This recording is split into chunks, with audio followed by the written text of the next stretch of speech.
Hey everybody, welcome to My Green Pets. I'm William Green. Thank you guys for watching the discussion of Cattleya species blooming throughout the year last week. I'm really happy that seemed to be real successful. Steve and I will definitely continue to do some series together like that.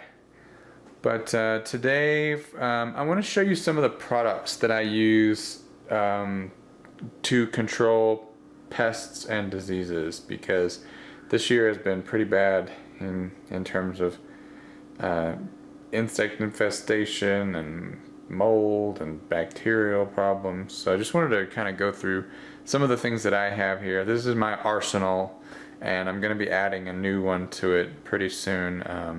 I wish that you could buy smaller amounts, instead of these big spray bottles full of stuff, but it is what it is. So first I want to start out by looking at this one. This is Physane 20.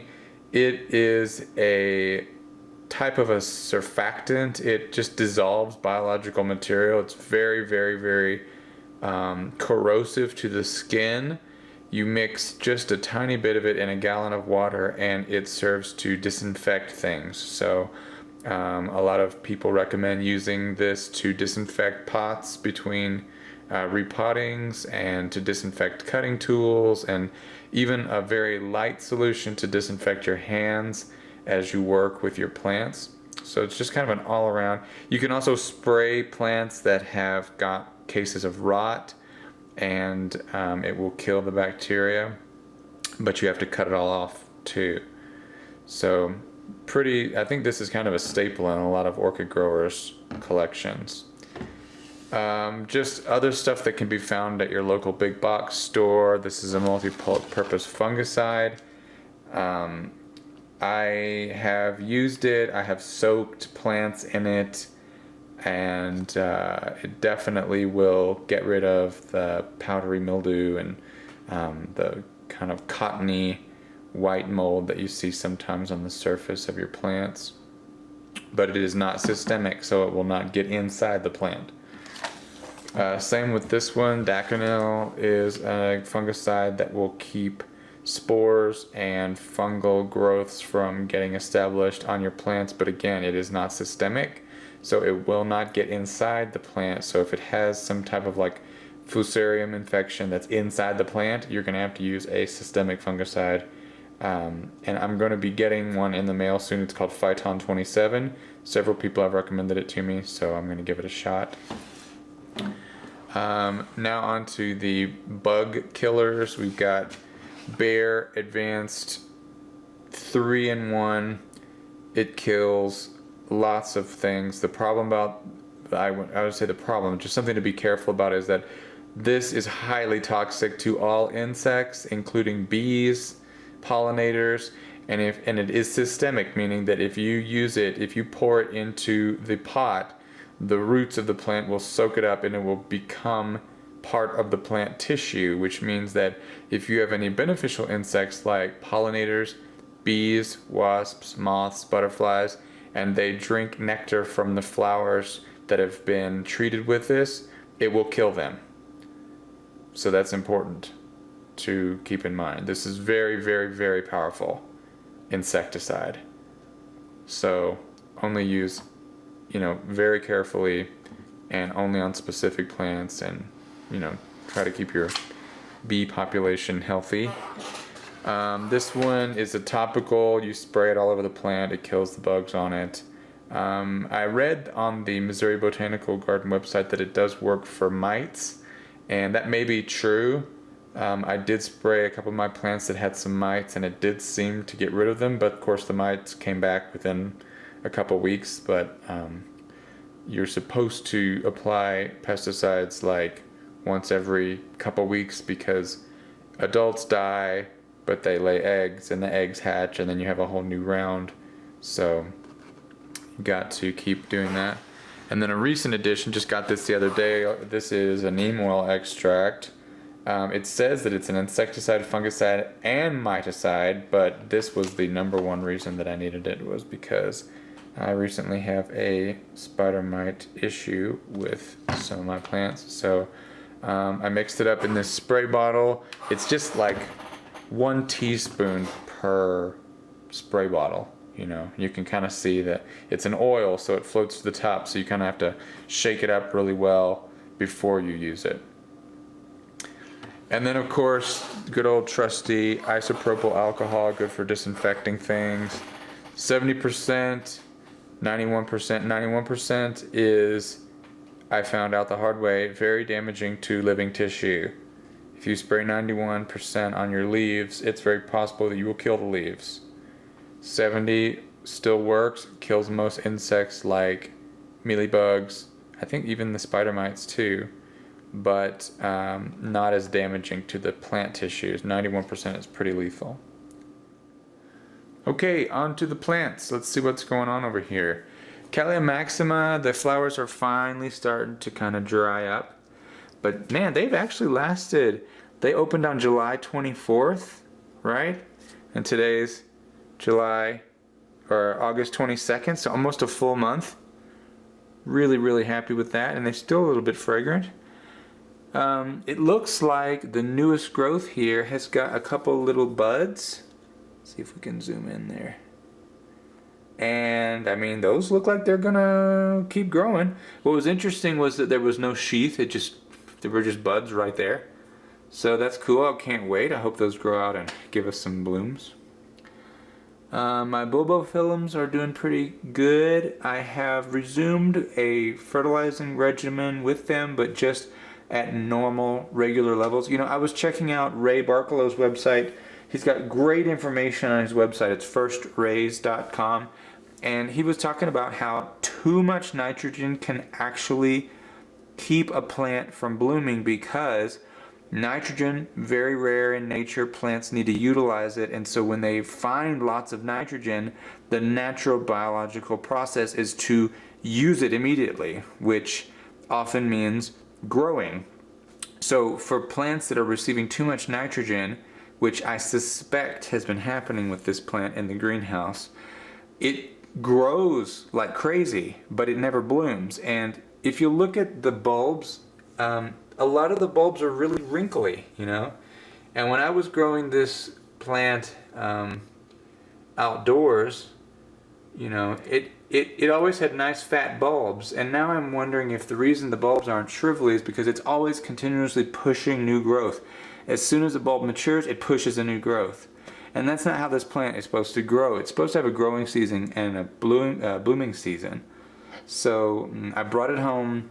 I've reduced the fertilizing significantly from what it was receiving in the greenhouse, and I'm hoping that after this new flush of new growths matures, that the pseudobulbs will be able to kind of swell back up and maybe think about pushing out some blooms. It looks like this bulb actually it was gonna try to bloom, but it's kind of turning brown there. That little spike, I think it was a spike. It's kind of turning brown. I don't think it's going to push out. So normally this plant blooms in the winter, so hopefully we can get something. I'm also learning that dendrobiums are bug magnets. This thing has been feasted upon by mealybugs, by spider mites. I'm assuming it's because they grow continuously. The tissue is soft, you know. They don't have real firm, solid leaves like Cattleya or like these bulbos, right? These are really hard leaves. These leaves are soft and juicy and probably really tasty for bugs. So I really have been having to keep an eye on this and at least once a week give it some kind of a treatment. My Mycocopowitz, this is actually the plant that I am going to try that new systemic fungicide on. It's called Phyton 27. I haven't got it in the mail yet, but I ordered it recently. And I'm hoping that you can see just this brown mess in the middle there. And I'm just hoping that we don't see these new growths rot off. But we will see. You know, some people would just throw a plant like this away, just trouble for years, constant rot. I guess I'm just not really ready to do that.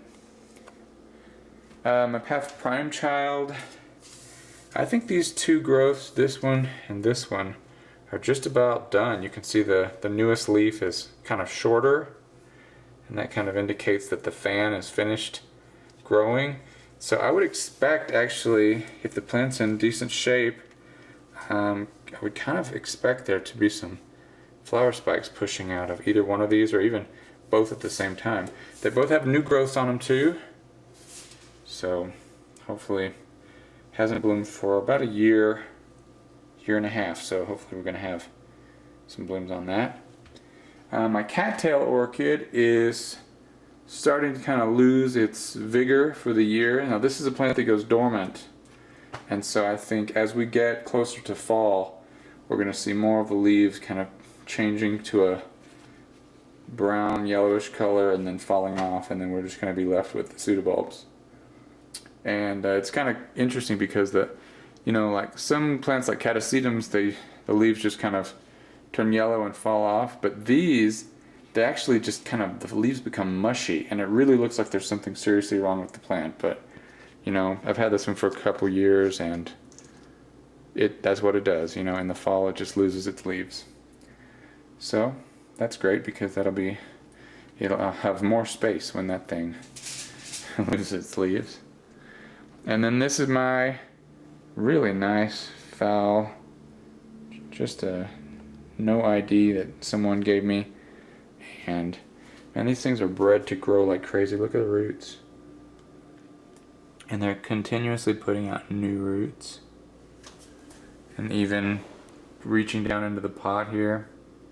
It's just a machine.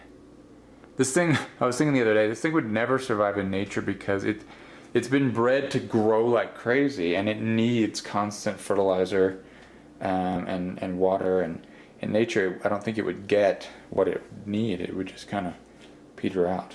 But the blooms are, I think the first one's opened in late June, so we're at well over a month now, and if we're lucky we might get a couple months, maybe even 3 months out of this guy. Alright. Okay, well let's head over to the greenhouse. Let's see what's going on over there. Okay, here we are in the greenhouse. Let's take a look at some of the plants. We're not going to look at everything, but some good things, some bad things to show you today. First plant I want to look at is Hal, the Bulbophyllum echinolabium. 3 flower spikes and 1 bloom is open. I haven't been able to get Hal to take any pollen. I don't know what the reason for that is, but anyway, we can still enjoy his blooms. Now, Phalaenopsis schilleriana, it put out a really nice, beautiful, long, spotty leaf, and now something's starting to happen to that leaf. It's got discolored streaks along both sides, and you can see some little pits and almost like transparent areas starting to appear there, so I don't know what that is.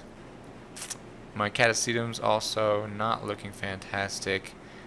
They had spider mites. I shot them with 90% alcohol and damaged the leaves, and now it looks like the spider mites are back anyway, so I might have to give them a neem oil treatment, but I'm gonna stay on them, and I'm hoping that I can still get some nice flowers this fall. Vanda falcata was in bloom a couple months ago. Really nice this year, lots of spikes. They're gone now, and it is back into growing and rooting mode. And if we just look over the Cattleyas, I pollinated a couple of my Cattleya rexes about a month ago, and one of the seed pods has got little spots on it. That is kind of a new thing. I don't know what it is, but just another thing to keep my eyes on. This little Rex had a really damaged root system last year, but it seems to be recovering nicely. Lots of rooting going on these guys, and that is always a very good thing to see. This plant carried a seed pod last year and was very badly dehydrated this spring. It didn't have any roots, but you can see that is changed. It's got lots of roots now. Hopefully those will continue to grow out, get nice and long. It did put out a new growth this year, but you can see it is not a big one and has a little black spot on it, so still keeping eyes on that one. Now in contrast, this is a hybrid. This is Cattleya Jose Marti. It's actually got 3 new growths on it. It's already put out a new bulb this year. So actually no, I think it's put out it's already put out 2 new bulbs this year. So these will be bulbs 3, 4, and 5 just this year. So yeah, hybrids are crazy. Another hybrid, this is RLC Jesse Lee. Just completed these 2 nice new growths with sheaths, and then there are 2 new growths pushing out of the base there, as well as a ton of roots. So hopefully we're going to see some flowers from this plant in the next few months. Don't know, it might wait till spring. Cattleya walkeriana, this is a species from Stephen Van Camp and Lewis. Really excited. Hopefully it will bloom for me. It's had a couple new growths, and it's got another little growth kind of hiding in the back here, and it doesn't look pointy to me, and I've been told if they're not pointy they could be flower buds, but who knows. We just have to keep our eye on it and hope for the best. Alright, well, I really appreciate you stopping by to check on my green pets. You know, recently I've been thinking of moving my whole collection into my apartment. So right now I'm in the process of designing some kind of big Wardian case to sit in front of my windowsill and hopefully get all my plants in there. So that's kind of the project that's in the works right now. I'll keep you updated. Happy growing to you, and I'll see you next time right here on My Green Pets.